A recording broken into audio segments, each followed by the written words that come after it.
পবিত্রতা, মানুষের যে পবিত্রতা, আমরা ওই স্নান করে পবিত্র হচ্ছি। আর বিশেষ করে প্রথম স্নানকেই আমরা পবিত্র মনে করি বেশি করে।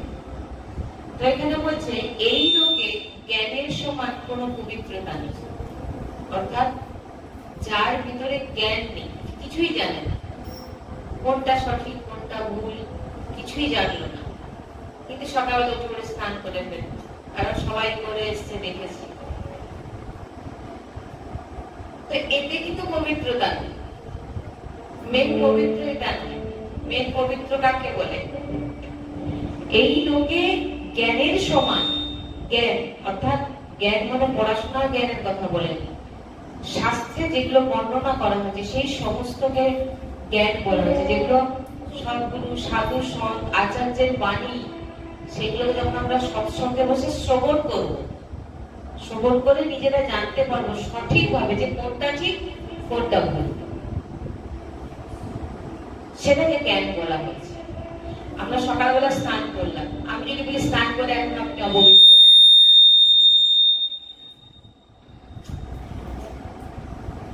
ছেড়ে দাও না, কিছু করতে হবে না, এমনি সাধারণ মাইকটা দিয়ে দেবো,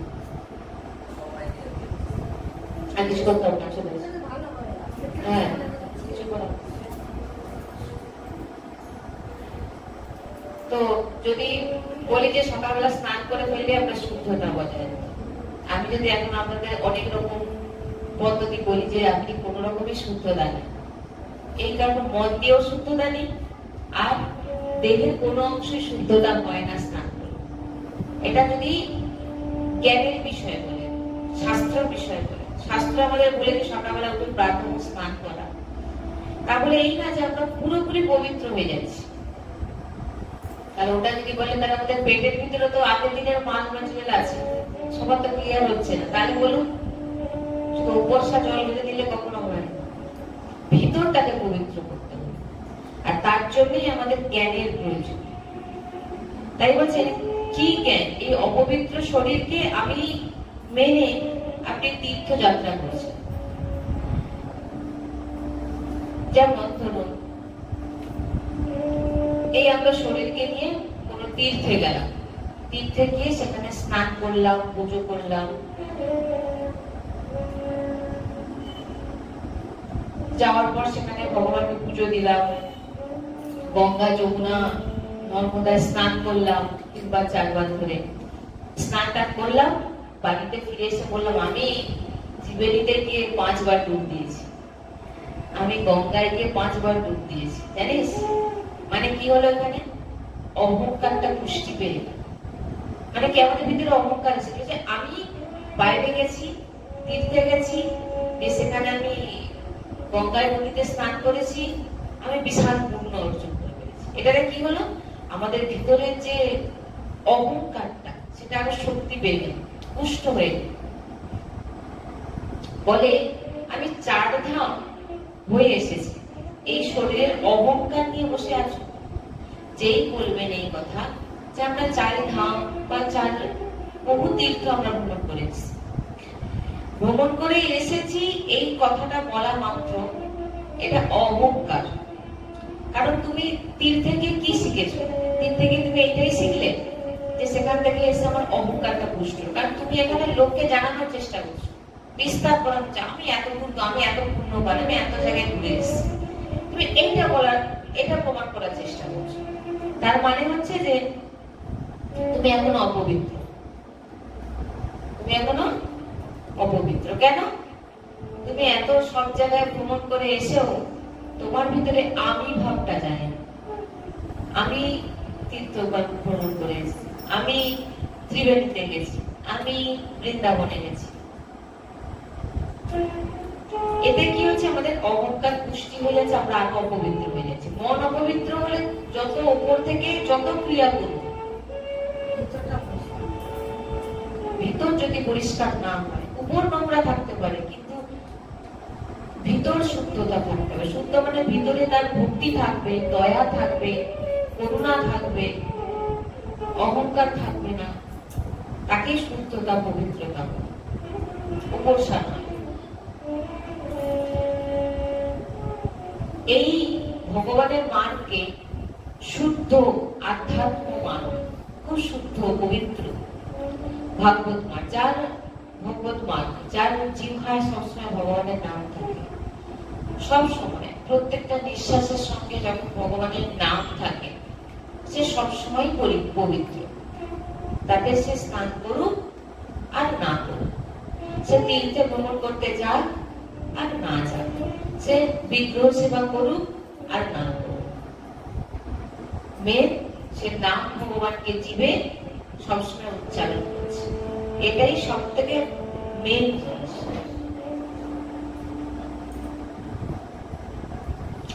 এখানে এই শরীর থেকে, শরীরের চেষ্টা, শরীরের ভোগ থেকে আপনাকে বিবেককে বাঁচাতে পারবে।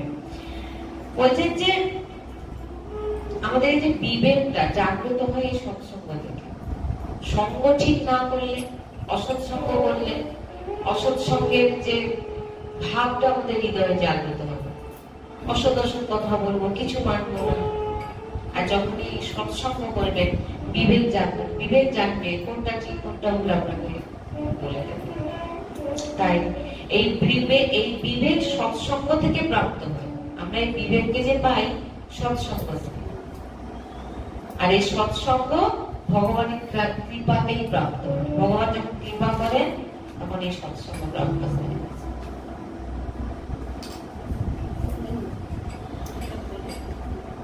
ভগবানের কৃপা আপনার উপর ভরপুর আছে, নিশ্চিত হয়ে যাবে। নাহি জ্ঞান স্বদেশম পবিত্রমি বিদ্যতে। বলছেন, ভগবান বলছেন সবার পবিত্রতা এই মনুষ্য লোকে স্পর্শ হওয়া মাত্রই যেতে থাকে। মানে যেমন ধরুন আকাশ থেকে যখন জলটা পড়ে, জলটা কি একদম স্বচ্ছ জল পড়ে, কিন্তু ভূমিতে পড়া মাত্র কি হয়ে গেল, ধুলো লেগে গেল। সেই রকম ভগবানের অংশ আমরা খুব পবিত্র, কিন্তু যখনই এই পৃথিবী মৃত্যু লোকে স্পর্শ হয়ে যায় আমাদের, আমরা তখনই কি হয়ে যাই, স্পর্শ হওয়া মাত্রই আমাদের অপবিত্রতা এসে যায়।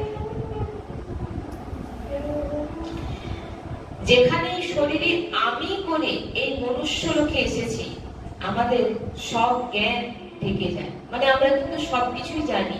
দেখুন অনেক সময় অনেক কিছু আমরা জানি কিন্তু আমাদের মনে থাকে না, কিন্তু যখন সৎসঙ্গে আছি, যখন বলা হয়, তখন দেখবেন হ্যাঁ হ্যাঁ ঠিক বলেছে, এইটা ঠিক, এইটা ঠিক। মানে আমরা সবাই জ্ঞানী, সবাই জানি, কিন্তু এই যে স্পর্শ হয়ে গেছে, মৃত্যু লোকে স্পর্শ হওয়া মাত্র সব ভুলে যায়, সব খারাপ খারাপ কাজ করতে থাকে।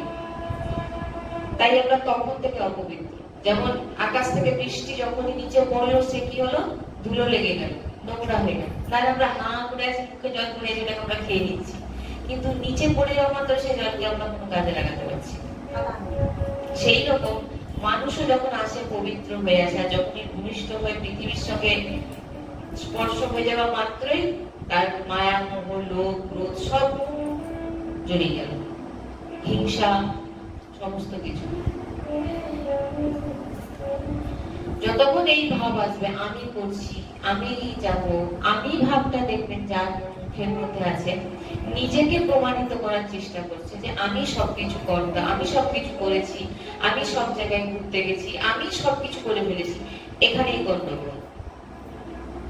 যখন আমাদের হৃদয় আসে যে প্রভু আমার, প্রভু সবকিছু করাচ্ছেন, প্রভুর ইচ্ছায় সবকিছু হচ্ছে, তীর্থে গেছি প্রভুর ইচ্ছায়, ভজন করছি প্রভুর ইচ্ছায়, পুজো করছি প্রভুর ইচ্ছায়, এতবার আমি স্নান করছি, ত্রিবেণীতে স্নান করছি, সব প্রভুর ইচ্ছা। তখন জানতে হবে তার এই শরীরের সমস্ত অহংকার ভাব নষ্ট হয়ে গেছে। আর না হলে যে আমি যুগে রেখে দিয়েছেন, সবার প্রথমে লিখে রাখবেন আমি, ব্যাস। জানতে হবে তার ভিতরে এখনো নিজেকে প্রকট করার চেষ্টা করছে, নিজেকে বোঝানোর চেষ্টা করছে আমি।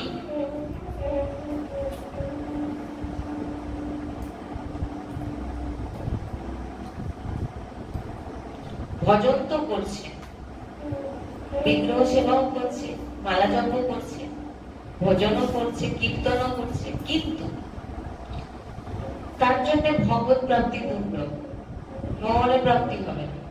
কেন হবে না? সে সে নিজেকে অহং ভাবে, নিজেকেই কর্তা ভাবে। মালাটা যে জপ করছে এটা আমি করছি, পুজো যে করছে এটা আমি করছি, মানে ভজন সাধন করছে, কিন্তু তার মধ্যে তিনি নিজেকে জুড়ে রেখেছেন, ভগবানকে জুড়ে রাখেন। তাই জন্য ভগবত প্রাপ্তিতে বাধা হয়ে যায়। পূর্ণ অর্জন হবে কিন্তু ভগবানকে প্রাপ্ত হওয়া, ভগবানের ধামে যাওয়া দুর্লভ।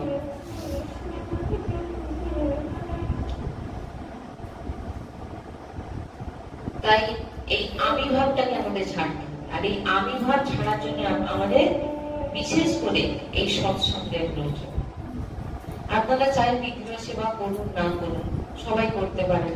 আর আপনি বাইরের কাজ কতদিন করতে পারবেন? ধরুন আপনি স্নান করে পরিষ্কার পরিচ্ছন্ন হতে, বা ভগবানের জন্য ফুল তোলা, ভগবানের জন্য ভোগ রান্না করা, ভগবানের সেবা করা, এগুলো কতদিন করবেন? যতদিন শরীরে বল আছে। আর যখনই হাত পা পড়ে যাবে তখন কিন্তু আপনি বাইরের ক্রিয়াগুলো কিন্তু কিছু করতে পারবেন না, বাইরের কোনো কাজ করতে পারবে না। তখন একটাই সেবা দিতে পারবে। কি সেবা? শুয়ে শুয়ে বিছানায় রাধা রাধা রাধা, যে যে নামটাই সেবা দিতে পারবে, ওটাই সেবা। কারণ আমাদের ওইটাকেই ধরতে হবে। আমি চাই কিছু করতে পারি না পারি, কিন্তু নামটা যেন সবসময়। এই কারণে বলছে যে তুমি বাইরের ক্রিয়া, আমার গুরুজি সবসময় বলে যে তুমি বাইরের ক্রিয়া কতদিন করবে, বাইরের সেবা তুমি কতদিন করবে, করো যতদিন তোমার শরীরে শক্তি আছে করছো, কিন্তু তার সঙ্গে সঙ্গে তোমাকে একটা অভ্যাস রাখতে হবে, নাম অভ্যাস, নাম নেওয়া। আর যদি নামটা না যদি নাও, তাহলে তুমি সেবা পুজো করলে বৃথা যাবে না, পূর্ণ হবে, কিন্তু ভগবত প্রাপ্তি হবে না। কারণ অন্তিম সময় তোমার ভগবানের স্মরণ হবে না। কারণ তুমি যে নামটা উচ্চারণ, সেটাই তো আমাদের মেন। আর সেই নাম উচ্চারণ করতে করতে আমরা যখন মারা যাবো তখনই আমাদের ভগবত ধামে আমরা যাবো। তাই জন্য কি বলছেন, বিছানায় শুয়ে শুয়ে কিন্তু আমরা এই সেবাটা তো করতে পারি। হাত পা উঠছে না, জীবন উঠছে না, কিন্তু ভিতরে কিন্তু রাধা রাধা বলতে পারছি, এটাই সেবা। ক্রিয়া না করতে পারো, হাত দিয়ে কিছু না করতে পারো, উঠে চলে কিছু না করতে পারো, এটা যতদিন হাত পায়ে জোর আছে করছি, তারপর আর পারবো না। কিন্তু তার জন্যে, তাই জন্য বলছেন যে সেবাটা এমন ভাবে সেবা করো যে সেবাটা নাম সেবা যেন অন্তিম সময় অবধি থাকে। বিছানায় পড়ে পড়েও আমরা ভগবানের সেবা করতে পারি।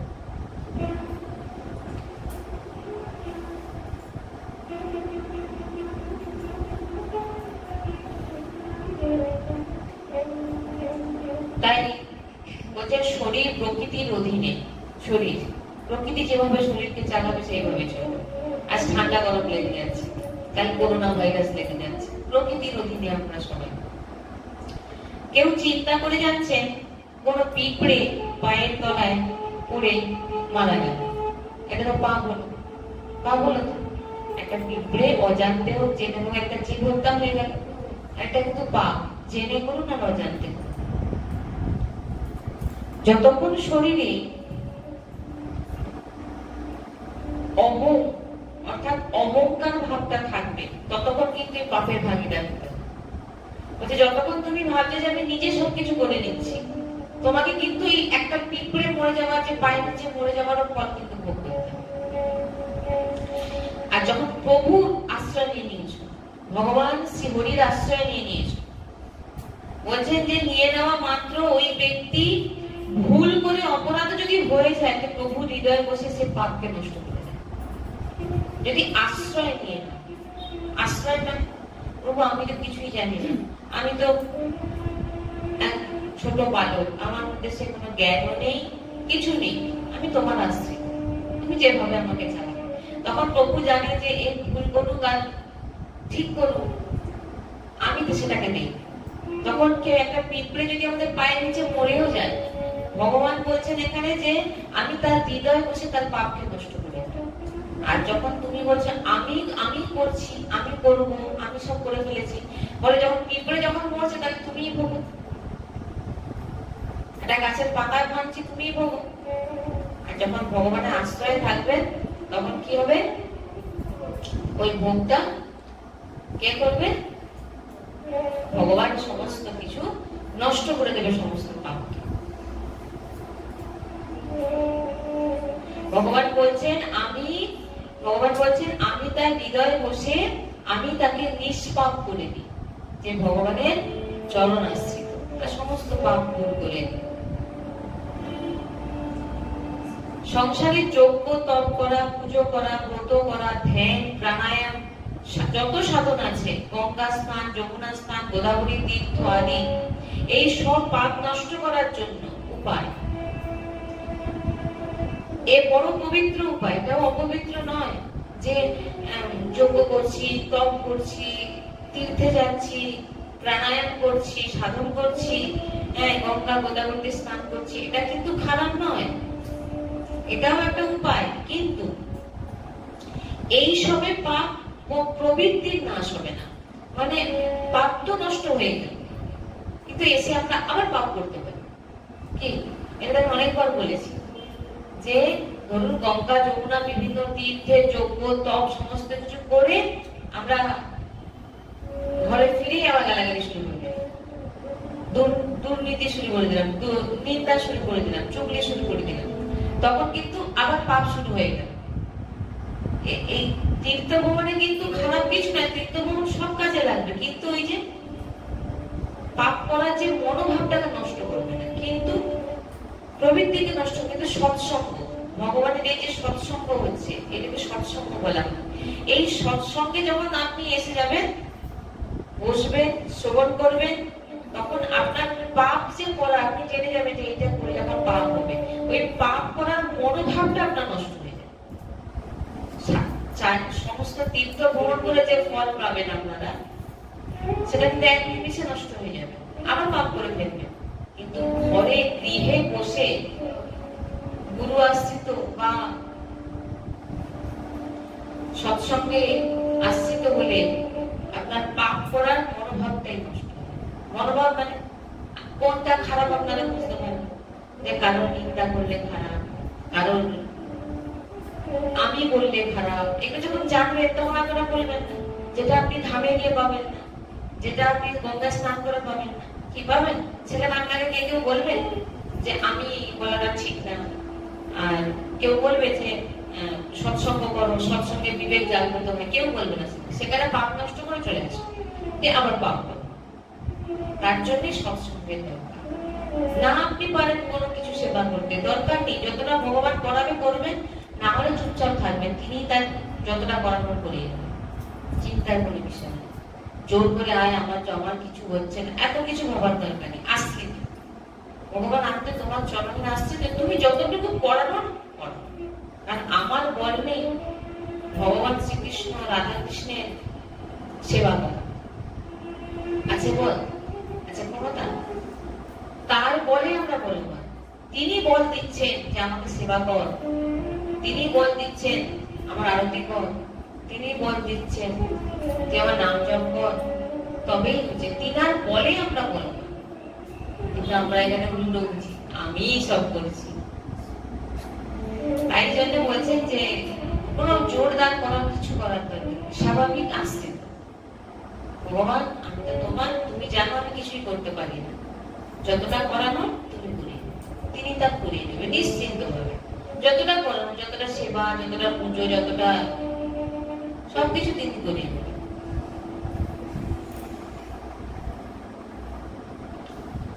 যারা সৎ মহাপুরুষদের সঙ্গ করে এবং জ্ঞান প্রাপ্ত হয়, বিবেক প্রাপ্ত হয়, তাকে পাপ করবার প্রবৃত্তিও নষ্ট হয়ে যায়। ওই জন্য বলছেন, বারবার বলছেন সাধুদের সঙ্গ করতে, সৎ সাধু। আমাকে একবার, আমি এরকম একজনকে বলতে গেছি, আমাদের এখানে একজন কাছাকাছি দাদাজিকে বলেছি যে সাধু সঙ্গ করে, আমাকে বলে সাধুরাই তো এখন ঠিক নয়। সে সাধুর গুণকীর্তন শুরু করে দিয়েছে আমার কাছে। আরে বাবা, আমি এদের সৎ জ্ঞান দেওয়াও দুষ্কর। সবাইকে সৎ চোখে দেখলে তো হবে না, তুমি সৎ নয় বলে তুমি অসৎ ব্যক্তির কাছে গেছো।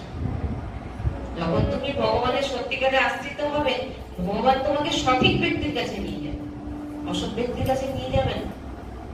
তুমি নিজের মনোবৃত্তিটাকে ঠিক করো। সবাইকে সবকিছু তো মিশিয়ে দিলে হবে না।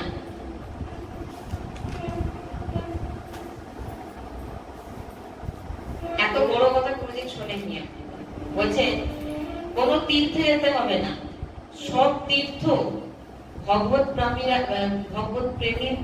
প্রেমীদেরই মহান। যেমন একটি ভক্তের চরণে যখন আপনারা চলে যাবেন, এর তিনার চরণে বসে যখন ভগবানের চর্চা শুনবেন, এর থেকে বড় তীর্থ আর কিছু নয়।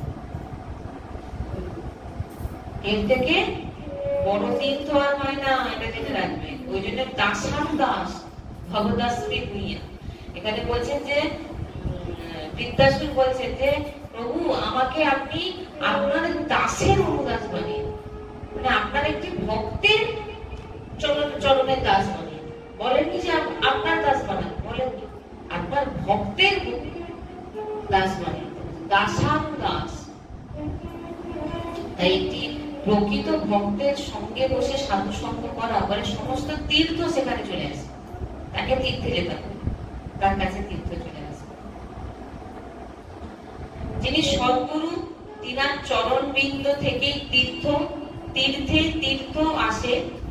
আমরা তিনার বচনকে মেনে নিলে পাপের প্রবৃত্তি নষ্ট হতে। সদ্গুরু দেবের চরণ আসে, আর কিচ্ছু করতে হবে না, চোখ বন্ধ করে গুরুদেবের চরণে বসে যাবে। গুরুদেব যেটা যেটা বলবে সেটা করো। গুরু বাক্যই কেবল, গুরুর বাক্যকে তো চোখ বন্ধ করে বিশ্বাস করতে হবে। গুরু বাক্যকে চোখ বন্ধ করে যখনই বিশ্বাস করবে, তখন আপনার মনে পুরোপুরি ধীরে ধীরে পবিত্র হতে থাকবে। গুরু বাক্যই কেবল। ওই জন্য গুরু যখন করবেন, গুরুকে দেখে করবেন। বারবার এই কথাটা আমি সবসময় বলি, শাস্ত্রেও বলা আছে গুরু চিনে করো, কিন্তু করার পর তুমি তাকে অবহেলনা করতে পারো। এবারে তুমি দেখা গেল যে সে গুরু দেখা গেল টাকা ফুল চাইছে, সে গুরু চাল চাইছে, গামছা চাইছে, তাহলে গন্ডগোল হচ্ছে। সেখানে আপনি ত্যাগ করা যেতে পারে, তারও বিধান আছে।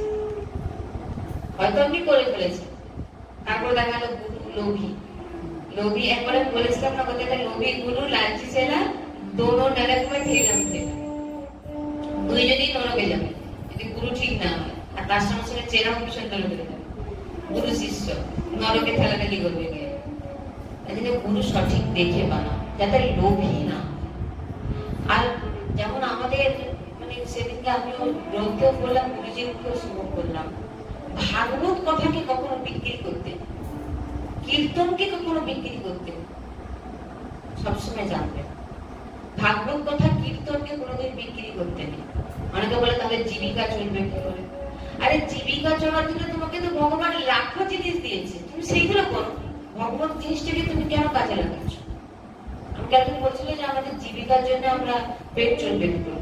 ভাই তোমার পেট চলার জন্য তোমার তো এত বড় শরীর দিয়েছে, একেবারে 4-5 বার ধরে খাচ্ছ, পুষ্ট করে শরীরটাকে কাজে লাগাও না। ভগবানের নামটা আত্মকল্যাণের জন্য রাখো, আত্মার কল্যাণের জন্য রাখো। কারণ তুমি যখনই কীর্তন করলে, তার কাছ থেকে টাকা নিয়ে নিলে, তোমার যে সাধনাটা হলো না, সেটা জিরো হয়ে গেল, সেটা সঙ্গে সঙ্গে চলে গেল তাদের কাছে। তোমার কাছে কিচ্ছু থাকবে না, বিক্রি করলে তুমি। ওরকম নাম করে আমি কেন ভগবানকে পেতে চাই? এই জগতের কষ্ট, দুঃখ, যন্ত্রণা সহ্য না করতে পেরে আমরা ভগবানের শরণাপন্ন হতে চাই, যাতে আর এই জীবনে আমাদের জন্ম না হয়। তাহলে সেই যদি আমি ভাগবত কথা বললাম, আমাকে 10,000 টাকা দিতে হবে, আগে টাকার চেক দাও, তারপরে আমি বাবার শাসনে বসছি। এগুলো শাস্ত্রে একদম নাম লেগেছে। দান তুমি নিতে পারো, দান তোমাকে 1 টাকাও দিতে পারে, 1 লাখ টাকাও দিতে পারে, 1 কোটি টাকাও দিতে পারে। দান তুমি নিতে পারো, কিন্তু কোনো জোর করা যাবে না। যেমন আমরা কীর্তন করতে যাবো, ওই যে বলে না প্রদীপ পাঠ আসছে 50,000 টাকা বড় না না। আমি শুনি এটা খুব আমার মানে অবাক লাগে। আমাদের গ্রামে হয় বড় কীর্তনিয়া আসছে, কত?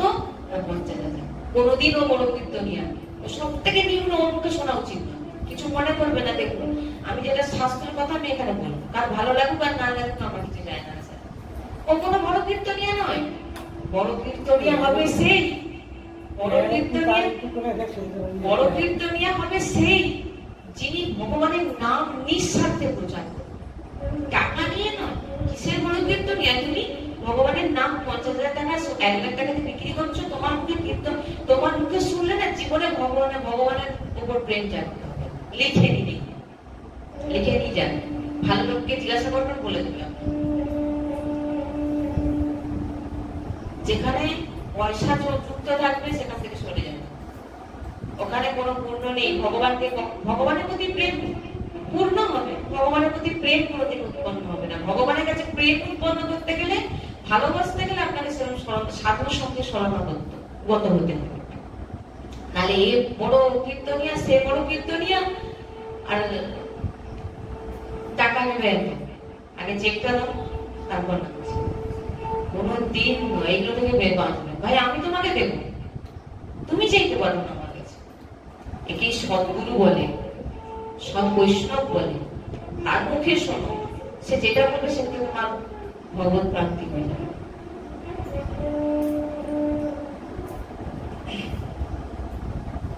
আমাকে এটা রাখতে হবে যে আমি নিজেকে, নিজের কল্যাণটা কি করে করবো। সবসময় আমরা অপরের সমস্ত অপরের যে সে খুশি হলো ভালো, তাকে খুশি করার জন্য এটা করছি, তাকে খুশি করার জন্য ওটা করছি, কিন্তু নিজের যে প্রকৃত কল্যাণটা।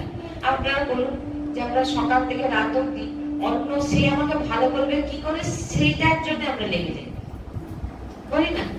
এই কাজটা করে সে আমাকে ভালো করবে, আরে সে আমাকে কি একটু খারাপ কথা বলে ফেলে, সে আমাকে এইটা বলে ফেলেছে, মন খারাপ হয়ে গেল। সে ভালো বলে আর সে আমাকে না এরকম ভালো কথা বলেছে। এই নিয়ে আমরা সবসময় ব্যস্ত থাকি না, সকাল থেকে রাত অব্দি খালি দেখছি যে কে ভালো বলছে, কে খারাপ বলছে। তাই বলছি এই সমস্ত কিছু শ্রী দেবশ্রী নারদজি সূত্রে বলেছেন যে সৎসঙ্গ যদি করো, যদি আপনি সৎগুরুদেবকে নিজের মন থেকে বরণ করে নিয়েছেন, সৎগুরুদেবকে বরণ করে নিয়েছেন, যে আমাদের গুরু নিষ্ঠা, যে আমাদের ইষ্ট নিষ্ঠা, যে আমাদের ভজনে বাধা পৌঁছাবে, সে যেই হোক না, যদি ভগবানও এসে যায় তাকে ত্যাগ করতে হবে। কি কথা বলছে? যে আপনি যে গুরুদেবকে একবার বরণ করে নিয়েছেন, সৎগুরুদেবকে, সৎগুরুদেব যেটা বলবে সেটাই করবে, চোখ বন্ধ করে। এবারে বলছে যে আমাদের গুরু নিষ্ঠা, এই তুই ওই গুরুর কাছে যাস, ওই গুরু এই করে ওই করে, এই তুই ভগবানের যদি এসে বলে ওর একটা লীলা আছে, চোর, সে গুরু চোর, সে একটা মিথ্যা মিথ্যি বলে গুরুদেব আমি তোমাকে পাখন্ডি একটা বলে আমি তোমাকে গুরু করতে চাই, আমি তোমাকে দীক্ষা দিচ্ছি, সে বলে চলে যা, তুই কালী কালী জপ, তুই 3 দিন বলে আমি কতদিনে ভগবান পাবো না, তুই 3 দিনে কালী কালী জপ করতে 3 দিনে পেয়ে যাবে। তুই 3 দিনে পেয়ে যাবে? বলে হ্যাঁ। বলে কালী কালী কালী কালী করছে, বলে তুই 3 দিন পর আসবি, আমি তোকে দর্শন করি। বলে ঠিক আছে। 3 দিন পরে এসছে, কালী কালী করছে, জঙ্গলে চল। আর মা কালীকে কিছু তো দিতে হয়, তো যত গয়না আছে পড়ে আছে, এবার যত গয়না আছে সব পড়ে গেছে। বলে চল জঙ্গলে, চল জঙ্গলে আছে, জঙ্গলে দিকে বল দাঁড়া, তোকে আমি একটু বেঁধে দিই গাছের সঙ্গে, নাহলে তুই সেই তেল সহ্য করতে পারবি না। মা তো করে গাছে বেঁধে দিয়ে যা গয়না ছিল খুলে চলে গেছে। বলে এগুলো আমি কালীকে পুজো দিয়ে আসি, আর তুই কালী কালী কর। সে কালী কালী করতে আছে। এইবারে দেখুন গুরু কিরকম, এখানে গুরু কিভাবে একটা ব্যাখ্যা দিয়ে গেছে। এবার তার বাবা 2 দিন হয়ে গেল, বাচ্চা মেয়ে ঘরে আসে, খোঁজ খোঁজ খোঁজ দেখা জঙ্গলে বাঁধা দিয়ে আছে। আরে তুই এখানে জঙ্গলে এইভাবে তোকে কে না, আমার গুরুদেব বেঁধে দিয়ে গেছে। বলে আরে ও তো পাখন্ডি, ও তো চোর, ও তো চলে গেছে, তুই কেন তুই ওর পিছনে ছুটছিস, ও তো পাগল। তখন সে বলতে বলে তোকে কে বলেছে আমার গুরুদেব পাগল? বলে ঠিক আছে, আমার ভগবান যদি, মা কালী যদি এসে আমাকে বলে তোর গুরুদেব ভণ্ডা, তাহলে আমি মানব। মা কালী কুকুর হয়ে গেছে, কি করবে? কতদিন ধরে খালি টাইনি জঙ্গলে বাঁধা হয়ে আছে। হ্যাঁ, বলে আরে হ্যাঁ ও পাখন্ডি, ও তো গুরু যোগ্য নয়। ভগবান এসে বলছে, মা কালী এসে বলছে যে ও যোগ্য নয়, আমি ছেড়ে দেই। বলে মাকে বলছে মা গো আমি তো এবারে আরো আমার গুরুকে ছাড়বো। বলে কেন? যে গুরুর বলে আমি তোমার দর্শন করে ফেলবো, সে কত মহান। জীবনে কোনোদিন তুমি ভগবান হয়েছে যদি আমাকে বলে আমি গুরু নিষ্ঠা ছাড়বো না, গুরু বাক্যই কেবল বলছে, সে তার মন থেকে তাকে গুরু মেনে নিয়েছে। আর এমন গুরু নিষ্ঠা, যে গুরু নিষ্ঠাটাই তো আমাদের মধ্যে নেই। গুরু নিষ্ঠা আছে কি? গুরু নিষ্ঠাই সে ভগবানকে পেয়ে গেল। এইরকম নিষ্ঠা রাখতে হবে গুরুর প্রতি, গুরু যেটা বলবে।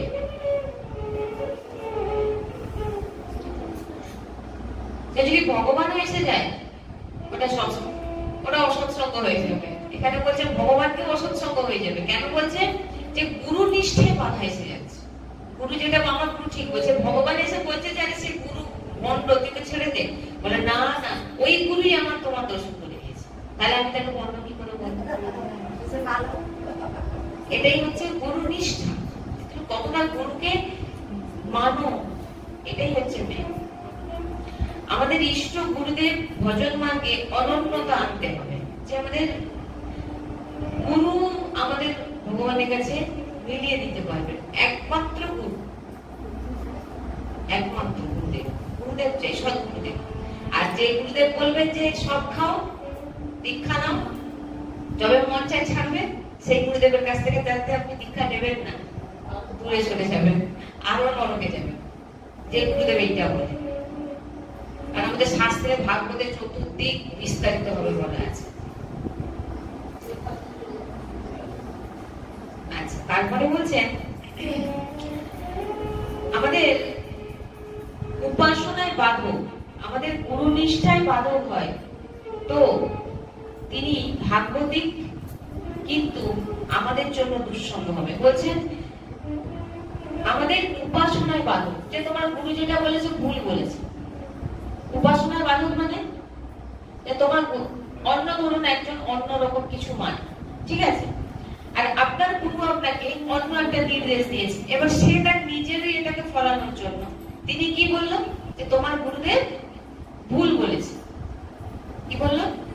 তোমার গুরুদেব ভুল বলেছে, আমি যেটা বলছি সেটা করছি। বলে এটা দুঃসঙ্গ, এটা আপনি দুঃসঙ্গ করছেন। কেন? আপনার গুরুদেবকে কি প্রমাণ করানো হচ্ছে? ভুল প্রমাণ করানো হচ্ছে। তাই এখানে বলছেন যে আমাদের উপাসনা বাধক, আমাদের গুরু নিষ্ঠায় বাধক হয়, তো তিনি ভগবানের বড় ভক্ত যদি হয় তাকে ত্যাগ করুন। কি বলছেন? সে যদি বড়, আমার গুরু যেরকমই হোক, আমার কাছে আমার গুরুদেব, ঠিক আছে, আমি তো জানি আমার গুরুদেব কি করে না করে, আমি আমার গুরুদেবকে চিনি, আমার গুরুদেবের নিয়ম, আমি আমার গুরুদেবের যে গুরুদেব আমাকে যে যে নিয়ম দিয়েছিলেন সেগুলো পালন করব। আর কেউ যদি এসে আমার গুরুদেব গুরু নিষ্ঠাতে বাধক হয়ে যায়, যে না এটা ভুল, এটা তোমার গুরু ভুল বলেছে বা মুক্ত, তখন বলছে সে যত বড় মহান ব্যক্তি হোক না কেন তাকে ত্যাগ করবে। সেটা অসৎসঙ্গ, এটাই অসৎসঙ্গ। যেখানে দেখবেন গুরু নিষ্ঠা বা ভগবানের কোন সিদ্ধান্তকে ভুল বলছে, সে সঙ্গ কোনদিন করবেন না।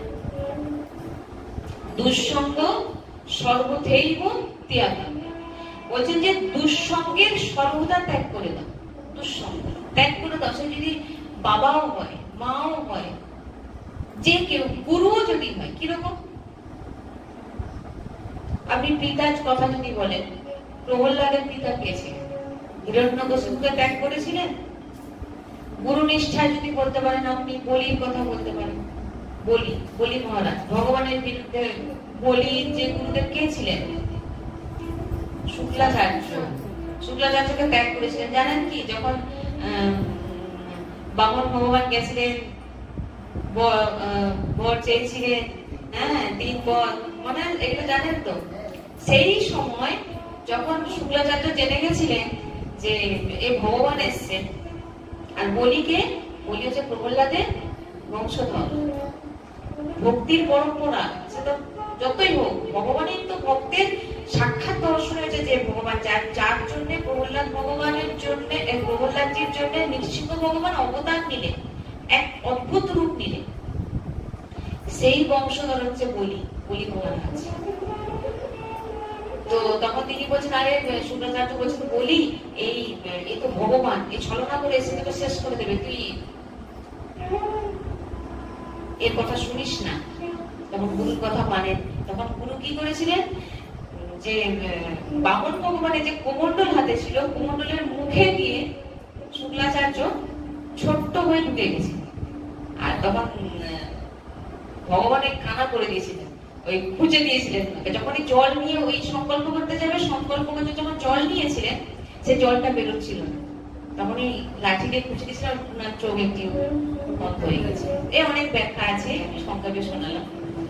তাই এখানে আমি এটাই বোঝানোর চেষ্টা করছি যে অসৎসঙ্গ, অসৎসঙ্গ আপনাকে অনেক দূর থেকে, যেমন ভগবানের বিরুদ্ধে বলবে কেউ, গুরু বিরুদ্ধে বলবে, যখন সেখান থেকে সরে যাবে, সেখান থেকে, কারণ আপনার মতিকে বিগড়ে দেবে।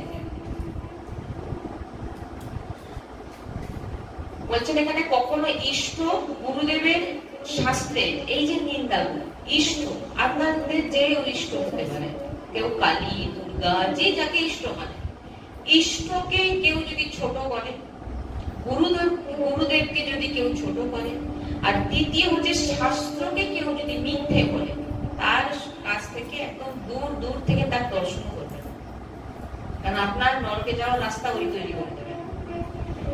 তাই এটাই হচ্ছে সাধু সঙ্গ, সাধু সঙ্গ, সাধু সঙ্গ।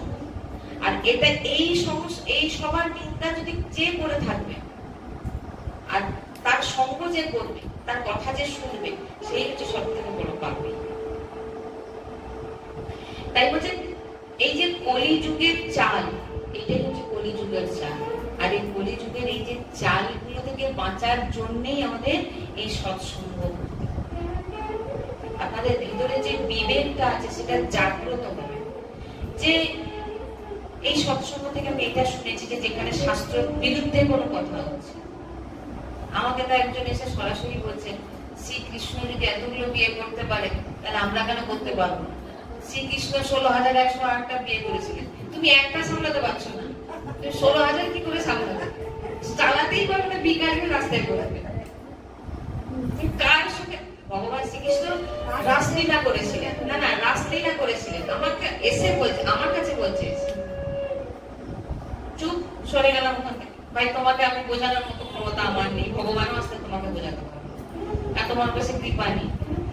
বলছে রাসলীলা করেছিলেন, ভগবান রাসলীলা করেছিলেন, তুমি ঠিকভাবে ভাগবত পড়েছো? যে তুমি এর বিরুদ্ধে, মানে এর ব্যাপারে যে বলছো, তোমাকে জানা উচিত। ভগবান শ্রীকৃষ্ণ কত বছর বয়স ছিল তখন?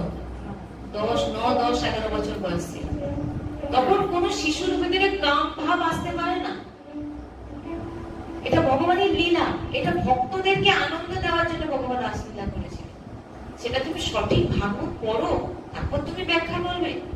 তুমি আনচান কথা বলে দিচ্ছ, দিয়ে তুমি নিজে পাপে যাচ্ছ, যাকে শোনাচ্ছ তারও পাপ হচ্ছে। ভগবান কার সম্বন্ধে তুমি বলছো? ভগবান শ্রীকৃষ্ণের সম্বন্ধে বলছো। রাসে কত মেয়েদের সঙ্গে নৃত্য করেছে, হ্যাঁ, কত বড় সাহস। আসলে সাহস গুলো নেই কেন বলুন তো? সৎসঙ্গ পায়নি, সৎসঙ্গ নেই। বলবে কখন? যখন জানবে তখন। ভাগবত তো পড়েইনি, হয়তো পড়েছে, শুধু কি পড়েছে? রাসলীলা হয়েছে, টিভিতে দেখে নিয়েছে রাসলীলা হয়ে, বাস এতগুলো মেয়ের সঙ্গে নৃত্য করছে। এটা জানে ওনার ভগবান শ্রীকৃষ্ণ তখন আয়ু কতটা ছিল? একটা এখনো পর্যন্ত আমাদের এই এখনো পর্যন্ত একটা 9, 10, 11 বছরের বাচ্চার ভিতরে কোনো কাম ভাবনা জাগ্রত হয়। তখন ভগবান শ্রীকৃষ্ণ লীলা করেছিলেন ছোট থেকে 8 থেকে 80 বছর বয়স পর্যন্ত গোপীরা ছিলেন।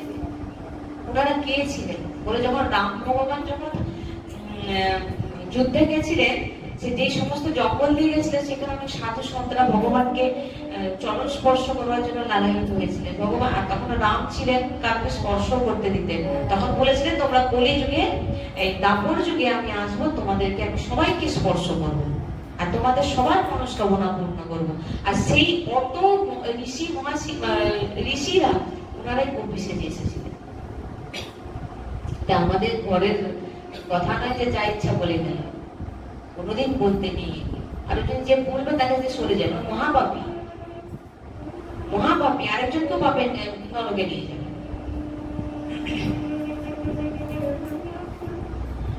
বলছে যে যত বড় সামর্থ্যশালী প্রভাবশালী হোক না কেন, গুরু অবহেলনা, শাস্ত্র অবহেলনা কখনো শুনবেন না। গুরুকে যে অবহেলনা করাবে আপনার সামনে, আপনার গুরুদেবকে, একদম চলে যাবে, সে যেই হোক, শাস্ত্র অবহেলনা। এটাই হচ্ছে সাধু সন্ত নিন্দা, নাশ হয়ে যাবে, শেষ হয়ে যাবে। যে শুদ্ধ ভক্ত, শুদ্ধ ভক্তের নিন্দা করবে, শাস্ত্রকে অবমাননা, তার এখন শেষ।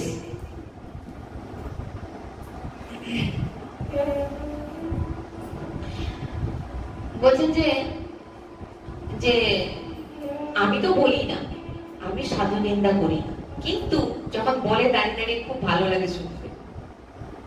বলছে যে তুমি করছো না, শুনছো তো, ওই জন্য সাবধান। বলছে তুমি বলছো না, তুমি বলছো না, কিন্তু শুনে মজা নিচ্ছ, তুমি শুনে মজা নিচ্ছ, শুনেও খুব আনন্দ পাচ্ছ। তোমার লক্ষ্য কি? তুমি ভগবত মার্গের প্রতীক। যারা ভক্ত হয়, তুমি ভগবানের মার্গের প্রতীক। যে সে অপর গুরু, আরেকজনের গুরুর নিন্দা করছে, তার গুরুদেব তো সে, আমি আমার সামনে যখন তার গুরুদেবের সে নিন্দা করছে, তোমারও তো সেটা শুনে পাপ হচ্ছে না। সে তো সাধারণ ব্যক্তি হতে পারে না যে গুরুদেব হয়, কেন নিন্দা শুনে?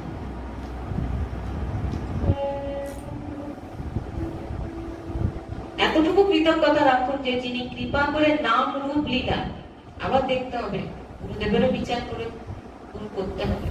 আপনাকে নাম দিয়েছে নাকি, নাম জপ করতে দিয়েছেন নাকি, লীলা চিন্তন করতে বলেছেন নাকি, সেই সমস্ত গুরুর কথা বলছি। যিনি কৃপা করে নাম রূপ লীলায় আকর্ষণ হৃদয় প্রকট করেছে, আমরা তার নিন্দা যেন না কোনদিন শুনি। যে গুরুদেব আমাকে নাম দিয়েছে, অবিরত নাম জপ করছি, যে গুরুদেবের জন্য আমি লীলাকে স্মরণ করছি, লীলা শ্রবণ করছি, সেই গুরুদেবের নিন্দা করে দিন শুনবে না। গুরুদেব যে নাম দিয়েছে তার মূল্য জানতে পেরে গেছে। গুরুজি যে মন্ত্রটা কানে দেবে, সেটার মূল্য যে জানতে পারবে না। বলছে তুমি দীক্ষা হয়নি, তুমি রাধে রাধে বলছো, কৃষ্ণ কৃষ্ণ বলছো, ঠিক আছে, কিন্তু যখন গুরু বাক্য গুরুর মাধ্যম দিয়ে শ্রীমুখ থেকে কানে যাবে, বলে সেটা জাদুর মতো হয়, কারেন্টের মতো কাজ করবে। ওই জন্য গুরুর শ্রীমুখ থেকে নাম নিই, চাইনিজ নিতে হয়। গুরুদেব বলেছে হরে কৃষ্ণ মহামন্ত্র জপ করতে, তাতে কোনো লাভ হচ্ছে না, লাভ নেই। জপ তো কিছুদিন করো, অনেকে বলে না কিছুদিন জপ করছে, গুরুজি কিছু হচ্ছে না। আরে কি হবে, তুই তাহলে নাম হারে কদিন পর, আমার কোনো জাদু হচ্ছে না, আমার যেটা চাইছি পাচ্ছি না। আমার গুরুজি বলেন যে একদিন ওরকম বলেছেন যে রাধা নামে সবকিছু পাবে। বলে গুরুজি একবার জব করেছি, ব্যাংকে ব্যালেন্স আছে। এসব থেকে কি করে বোঝাবে, ভগবানও বোঝাতে পারবে না। ভাই তুমি কি টাকার জন্য ভগবানকে বলছো?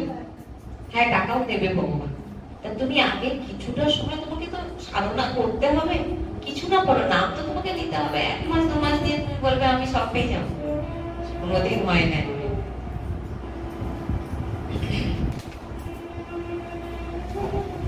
তাই বলছে জিহ্বা থেকে প্রপঞ্চ, জিহ্বা থেকে কোনো খারাপ কথা বলবো না, কান থেকে কোনো খারাপ কথা শুনবো না, তবেই ভগবানকে প্রাপ্তি করা যেতে পারে।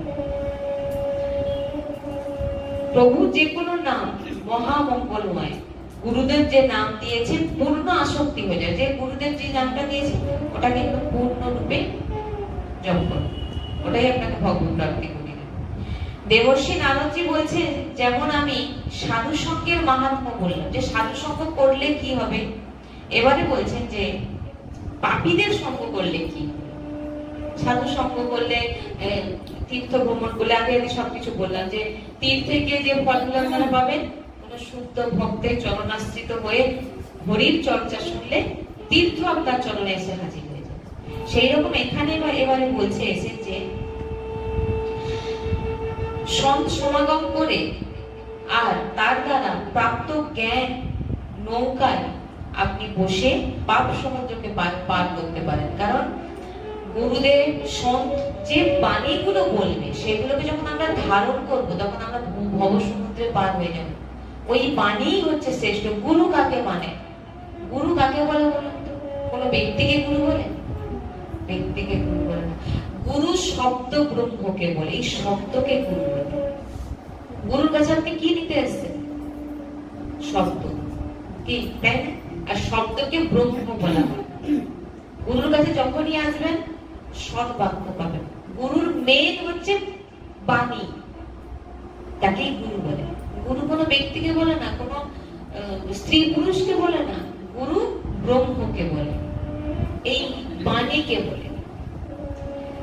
তো এখানে যদি বসে উল্টো পাল্টা কথা শোনাই, কেউ শুনবে? আর গুরু যে গুরুদেবের কাছে দীক্ষা দিচ্ছে, গুরুদেব উল্টো পাল্টা আলোচনা শুরু করবে, আপনার গুরু মনে হবে? গুরুর কাছে আপনি যান কিসের জন্য? ভগবানকে পাবেন কি করে, ভগবানের কাছে যাবেন কি করে, এই সমস্ত জন্য আমরা গুরুর কাছে যাই, গুরু শরণাপন্ন। আর গুরু শরণাপন্ন হয়ে গুরুকে দেখার জন্য না, গুরুর বাণী শোনার জন্য। বাণী হচ্ছে গুরুদেব। তাই দেবশ্রী নারদ বলছেন যে সাধু সন্তের সৎজ্ঞানে যেমন আমরা ভব সমুদ্রে পার হয়ে যাব, তেমনি দেবশ্রী নারদ বলছেন যে যেমন আমি তোমাকে মাহাত্ম্যের, সাধু সন্তের মাহাত্ম্যের কথা বললাম, এবার দুরাত্মা কারা কারা দেখতে হবে, দুরাত্মাদের মাহাত্ম্য বলবো। ভগবানের মহিমা হয়ে গেল, এবার দুরাত্মাদের, মহাত্মাদের হলো, এবার দুরাত্মাদের মহিমা শোনো। মহাত্মার সঙ্গ করলে ভগবত কথা কি কি পাবেন দেখুন। মহাত্মা সাধু সন্তের সঙ্গ করলে মহাত্মাও বলা হয়। তিনাদের সঙ্গ করলে কি পাবেন? ভাগবত কথা পাবেন, ভগবানের চর্চা, ভগবানের নাম, আপনি সদাচারী হবেন, শাস্ত্রের স্বাধ্যায় করবেন, বিবেক প্রকট হবে, বৈরাগ্য হবে, সৎ অভ্যাস হবে, ঠাকুর সেবা করবেন, সৎ সেবায় রুচি হবে, নম্রতা হবে, সরল হবে, দয়াবান হবে, এই সমস্ত পরম শান্তি লাভ হবে। এটা কার সঙ্গ করলে? সাধু সঙ্গ করলে। এবারে দুরাত্মা, অসাধু সঙ্গ করলে কি হবে? সেই প্রকার দুরাত্মাজন যে দুঃসঙ্গ, তার প্রভাব বিষয় বার্তা। যখনই কোনো ভগবানের ভক্তের বিপরীত ব্যক্তিদের কাছে গিয়ে বসবেন, কি আলোচনা করবেন? বিষয় বার্তা। প্রথম টাকা পয়সা, ঘর বাড়ি, এই সমস্ত আলোচনা। লোকনিন্দা, এটা তো মেন। আমাদের পাড়ায় পাড়ায় গোল টেবিল বসে আছে, আরে তার ঘরের বউ পালিয়ে গেছে, আরে তার ঘরে খেতে পায়নি। এগুলো আমি সত্যি দেখে বাজাতে ভাবি, এর কতটা সময় নষ্ট করছে। সেই সময় যদি একটা মালাও করে না, জন্ম সার্থক হয়ে যাবে। লোকনিন্দা, ভোগ প্রীতি, আরে শিবরা এটা রান্না হবে, ঘরটাকে তো ভালো করে বানানো।